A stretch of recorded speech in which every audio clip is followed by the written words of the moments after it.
Friends, ఈరోజు నేను మా అమ్మమ్మ వాళ్ళ ఇంటికి వచ్చాను.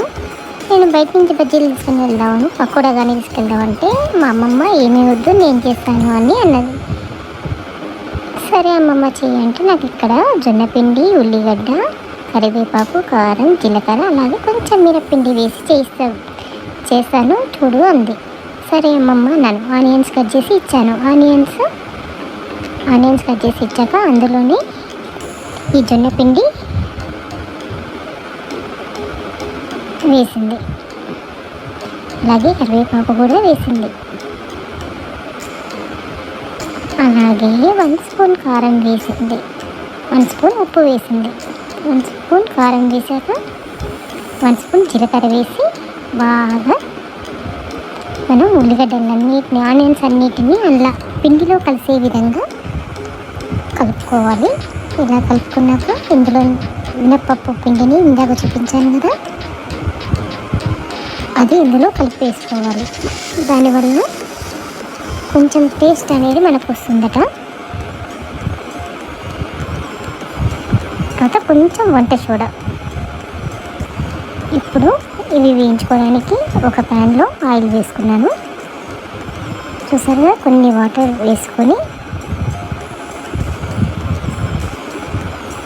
పకోడాకు ఎలా కావాలో అలా కలిపి పెట్టుకోవాలి. ఇందులో ఇప్పుడు 1/2 స్పూన్ పసుపు వేసుకోవాలి. మనం స్పూన్స్తో చేస్తాం, కానీ వెనకటి వాళ్ళు వాళ్ళ చేతితోనే అందాటగా వేస్తుంటారు.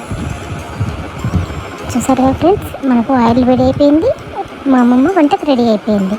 ఇందులో కచ్చాపిచ్చగా దంచిన వెల్లుల్లిపాయలు కూడా వేసేసింది. ఇప్పుడు హీట్ అయిన మన ఈ ఆయిల్లో పకోడీ వేస్తుంది. చూసారు కదా, మనకు పకోడీ రెడీ అయిపోతుంది. ఈ లోపు నేను టీ పెట్టేసానండి.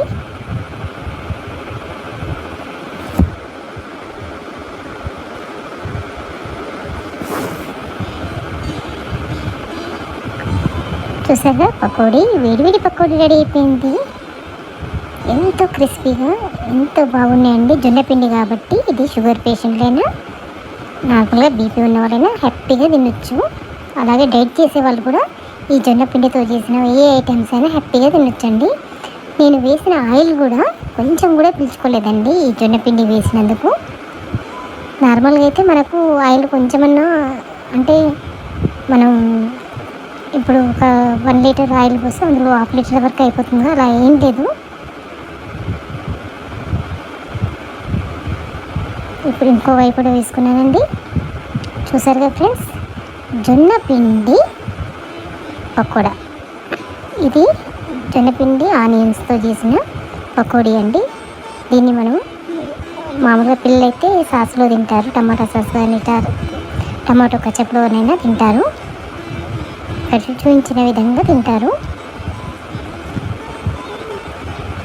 పిల్లలకి ఇలా వేసి ఇచ్చాను. నేను మాకు టీ పెట్టేశానండి. టీలో ఇవి తింటే చాలా టేస్టీగా ఉంటాయండి. ఈవినింగ్ పూట ఒక్క 10 మినిట్స్లో మనం బయట ఫుడ్ తినకుండా మనం హ్యాపీగా, ఎందుకంటే బయట ఫుడ్ అనేసరికి ఏ ఆయిల్ వాడిన ఆయిల్లోనే వేస్తుంటారు కదా, అందుకని హెల్త్ ఖరాబ్ అవుతుంది. కాబట్టి ఇలాగనే మనం ఇంట్లోనే హ్యాపీగా చేసుకోవచ్చండి. ఇలా నేను టీ మాకు పెట్టేసుకున్నాను. ఇలా టీలో ఈ పకోడీ తింటే సూపర్గా ఉంది friends. Thanks for watching friends.